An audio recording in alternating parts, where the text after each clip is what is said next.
ओम साई राम। मैं अनुभूति आप सभी लोगों का हार्दिक अभिनंदन करती हूँ साई अनुभूति चैनल में। और अनुभवों की श्रृंखला से एक बार फिर से बहुत प्यारा और अनोखा सा अनुभव लेकर आप सभी लोगों के समक्ष उपस्थित हुई हूँ। लेकिन उससे पहले चलिए सभी लोग हाथ जोड़कर बाबा के नाम का जयकारा लगाते हैं।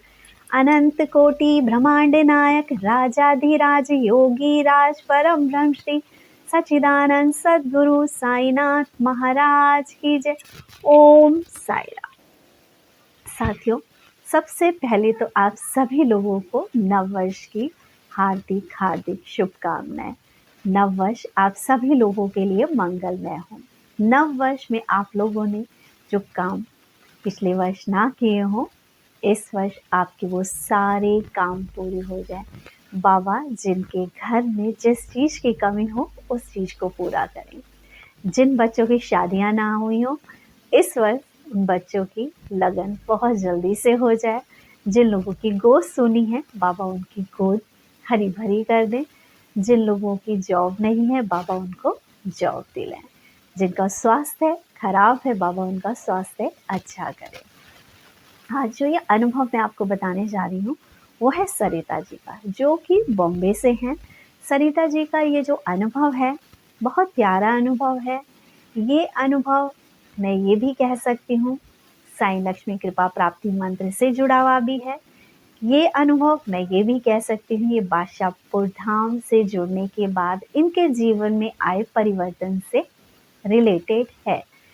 लगभग हमारे साथ जुड़े हुए सरिता जी को 3 साल हो गए हैं, जिसमें से आधे साल जो मैं बोलूँगी 1.5 साल के लगभग सरिता जी को साई अनुभूति चैनल से जुड़े हुए हुआ है और 1.5 साल बादशाहपुर धाम से जुड़े हुए हुआ है। जितना टाइम मैं ये कहूँ मुझे बादशाहपुर धाम से जुड़े हुए हुआ है, उतना ही टाइम सरिता जी को हुआ है। सरिता जी जब मुझसे स्टार्टिंग में मिली थी, ये बहुत दुखियारी थी और लाइफ में कहीं ना कहीं स्ट्रगल का सामना कर रही थी। और सबसे बड़ी बात, ये इतनी इमोशनल थी, ये हर बात में रो जाया करती थी। हर बात में अपना दुख से तो दुखी ये होती ही थी, लेकिन अपने आसपास अपने रिश्तेदारों भाई बहनों के दुख से भी ये इतना दुखी होती थी कि इनके आंसुओं को रोक पाना शायद इनके लिए भी संभव नहीं हो पाता था। लेकिन ये खुद ही कहती हैं दीदी कि जब से मैं आपसे जुड़ी हूँ, बादशाहपुर धाम से जुड़ी हूँ, मेरे जीवन की जो सबसे बड़ी कमज़ोरी दूर हुई वो ये कि आज मेरे अंदर ये विश्वास आ गया कि रोने से कुछ नहीं होता। जो कुछ भी होता है वो अपने कर्म करने से होता है और बाबा पे अडिग विश्वास होने से होता है। यदि हमारा विश्वास अपने साईं के प्रति अटूट है तो बाबा हमारे कर्मास के अकॉर्डिंग, अगर हमारे जीवन में परेशानियां आ रही हैं तो वो आएंगी तो भले ही, लेकिन उनका भार बाबा हमारे ऊपर उतना नहीं पड़ने देंगे कि हमारी नॉर्मल लैंग्वेज में कमर ही टूट जाए और हम उसका भार ना उठा पाए। सरिता जी के बहुत सारी अनुभूतियाँ पहले भी चैनल पे डाली गई हैं। आज जो अनुभूति डाल रही हूँ सरिता जी के भाई से रिलेटेड है। सरिता जी कहती हैं कि दीदी हम 4 भाई बहन हैं, हम 3 बहनें बड़ी हैं और हम 3 बहनों के बाद हमारा भाई हुआ। और क्योंकि ये सबसे छोटा है तो थोड़ा लाडला भी रहा, इसीलिए शायद इसकी बचपन से लेकर अभी तक सारी जिदें पूरी होती रही और इस वजह से कहीं ना कहीं ये जिद्दी हो गया।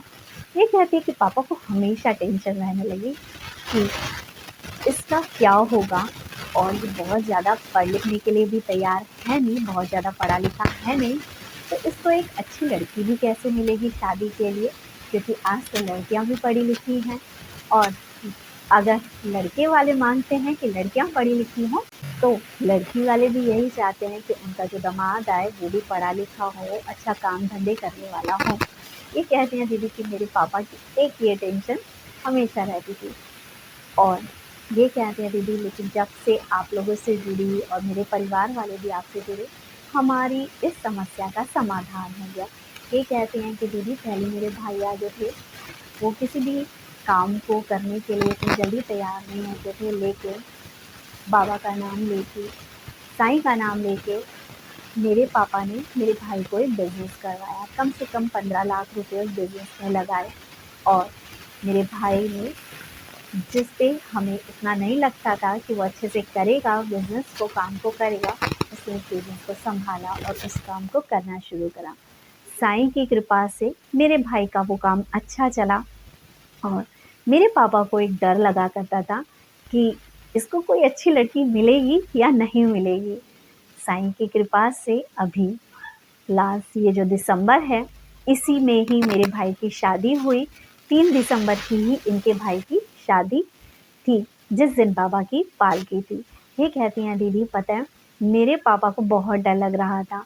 एक तो इकलौता लड़का, ऊपर से मेरे पापा को कोई दहेज नहीं चाहिए था। बस मेरे पापा की एक ही टेंशन थी कि जो हमारे रिलेटिव्स हैं, जब वो बारात लेके जाएँ तो उनका स्वागत अच्छे से हो और उस चीज़ में मेरे पापा चाहते थे कि कोई कमी ना हो, वरना गाँव का जो माहौल होता है उसमें यही होता है कि कुछ भी कमी रह जाती है तो लोग बोलना शुरू कर देते हैं।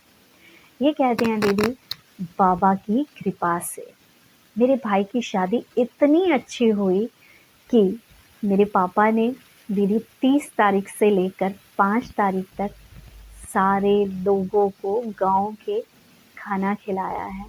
हर दिन हमारे घर में सभी लोगों के लिए खाना बनता था और शादी में किसी चीज़ की कोई कमी नहीं रही और हमारे जो दुल्हन की तरफ से ना तो आदर सत्कार में कमी हुई, बस यही लग रहा था कि दोनों तरफ के जो पक्ष हैं, उनके रिलेटिव्स खुश होकर जाएँ।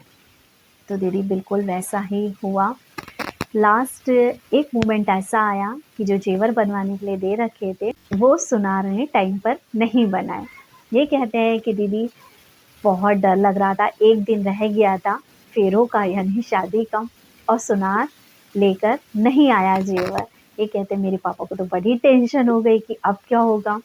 ये कहते हैं कि पापा बस मुझसे यही बोले कि डॉली देखना कि वो लाया नहीं है। पापा को बहुत परेशानी होने लगी, घबराहट होने लगी, भाई ये तो इज़्ज़त की बात है कि अभी तक जेवर बन के आया नहीं है। ये कहती हैं लेकिन एक दिन पहले कुछ जेवर सुनार पहले देके चला गया और शादी वाले दिन ही वो शाम के 6 बजे पूरा जेवर जो देकर गया। ये कहती हैं कि दीदी आपको याद होगा कि जब वो आनाकानी कर रहा था जेवर के लिए तो मैंने बाबा से अर्जी लगवाई थी कि बाबा कि जेवर अभी तक आया नहीं है, मेरे पापा को बहुत टेंशन हो रही है कि दीदी बाबा से अर्जी लगा देना कि टाइम से सब कुछ हो जाए, हमारी इज़्ज़त पे कुछ बात नहीं आनी चाहिए। ये कहती हैं दीदी बस ये कहते हैं पॉइंट ओवर आकर जो सुनार है उसने जेवर दे दिया। बहुत अच्छे से सारी शादी निपटी। ये कहती हैं दीदी शादी तो बहुत अच्छे से निपट गई और बहुत अच्छी और बहुत सुशील जिसे बोलेंगे हमारे घर में बहू आई और मेरी भाभी दिखने की भी बहुत सुंदर है। ये कहते हैं कि दीदी बस यही प्रार्थना करती हूँ कि मेरा भाई भाभी के साथ अच्छे से रहे, अपनी गृहस्थी सँभाले, अपना काम सँभाले। पहले जैसा बचपना करता था, अब थोड़ा-सा ज़िम्मेदार बन जाए, क्योंकि अब उसकी अपनी गृहस्थी शुरू होने वाली है और पापा का सहारा उसे लेना थोड़ा छोड़ना पड़ेगा। ये कहती हैं दीदी कि जहाँ मुझे ये टेंशन थी कि मेरे भाई की शादी अच्छे से निपट जाए, सब कुछ अच्छे से हो जाए, मेरे पापा की इज़्ज़त में कोई आँच ना आए, वहीं एक डर मुझे भी था कि एक तो मेरे परिवार की 2-2 शादी, एक मेरे ताऊजी के लड़के की और एक मेरे अपने सगे भाई की। ये कहते हैं दीदी 2-2 शादियाँ निपटाना और इधर हमारी भी इकोनॉमिकली कंडीशन इतनी अच्छी नहीं है, तो डर लग रहा था कि कैसे सारी चीज़ मैनेज होंगी, क्योंकि अगर 2-2 शादियाँ हैं तो सारे खर्चे डबल हो जाते हैं। ये कहती हैं कि दीदी मैं बस बाबा से क्या और आपको याद होगा तो मैं बार-बार आपसे भी यही कह रही थी कि बाबा से प्रे कर दो, मोहिनी बाबा से कह देना, बादशाहपुर बाबा से कह देना कि बस मेरा सारा काम अच्छे से हो जाए और मुझे किसी से माँगने की कोई ज़रूरत ना पड़े। ये कहती हैं दीदी आप यकीन नहीं मानोगे कि जहाँ मुझे डर लग रहा था कि जब मैं वापस आऊँगी शादी से तो कहीं मुझे उधार ना लेना पड़ जाए, मुझ पे कर्जा ना हो जाए। ये कहते हैं दीदी पता है वहाँ जब मैं शादी में गई तो हर कुछ इतना अच्छा हो रहा था कि मुझे खुद यकीन नहीं था। ये कहते हैं कि दीदी कि सारे लोगों में सबसे अच्छे जिसे बोलेंगे तैयार होना, कपड़े पहनना, लोग कह रहे थे कि डॉली ही कर रही है। ये कहती है मुझे बड़ा अच्छा लगा कि बाबा मेरी लाज रख रहे हैं। ये कहती हैं दीदी पता है सब कुछ इतने अच्छे से हुआ, और जब मैं वापस आई और मुझे ये लग रहा था कि मुझ पे कर्जा चढ़ जाएगा, कैसे मैनेज होगा, घर का किराया देना होता है, पूरा 1 महीना हम वहाँ पर लगा कर आए हैं, तो सैलरी भी नहीं आने वाली है, कैसे होगा।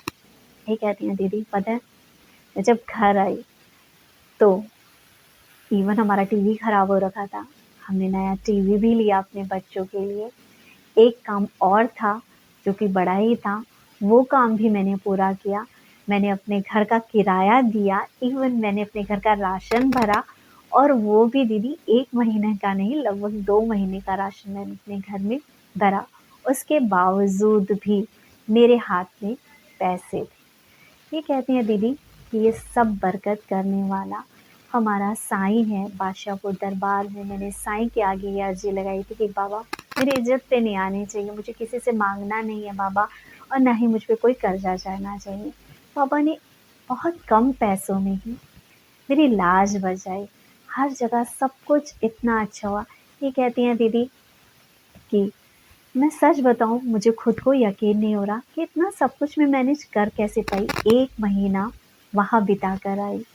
आप समझ सकते हैं 1 महीना कहीं पे रहना तो खर्चा तो होता ही है, क्योंकि बच्चे वाले के साथ तो बच्चे कहीं न कहीं कुछ न कुछ किसी न किसी चीज़ में तो खर्च करवाते ही है, और शादी ब्याह के घर में तो इंसान का खर्चा होता ही होता है। चाहे वो उस पे खर्च करे ना करे, लेकिन तो अपने ऊपर तो पैसा लगाता ही है ना। लेकिन सारी चीज़ें बहुत अच्छे से हुई। कहीं न कहीं दीदी वाक़ई लक्ष्मी कृपा प्राप्ति मंत्र में बहुत ताकत है, जो आपकी आर्थिक तंगी को मिटाता है। कहीं न कहीं आपके पैसों के मार्ग में आने वाली जो ब्लॉकेजेस हैं, उनको सही करता है, और आपके पैसे के आगमन के चांसेस बढ़ा देता है।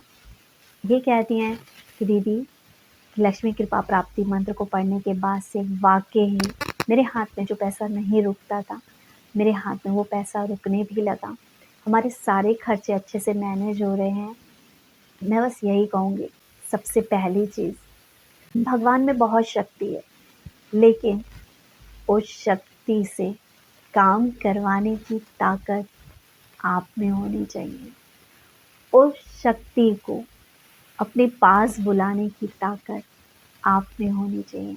और ये शक्ति आती कैसे है? आपका दृढ़ विश्वास किसी भी भगवान को अपने भक्त की रक्षा करने हेतु खड़ा कर ही देता है, और जो कुछ भी हो रहा है वो आपके अटूट विश्वास की वजह से हो रहा है, कि आपने विश्वास किया कि बाबा हैं, क्योंकि आपने विश्वास किया कि मीनाक्षी दीदी जब कहती है कि बाबा हैं, बाबा आते हैं, तो बस मतलब है कि बाबा आते हैं। यदि बाबा इसकी मदद करने हेतु आते हैं तो बाबा मेरी मदद करने हेतु भी आएंगे ही आएंगे। यही अटूट विश्वास आपकी ज़िंदगी में परिवर्तन लाया। मैं तो बस बाबा से यही प्रार्थना करती हूँ कि हमारी सरिता जी के जीवन में इतनी खुशियाँ आ जाए कि आज इन्हें ये डर लगता है कि मैं किसी खर्चे को कैसे मैनेज करूँगी।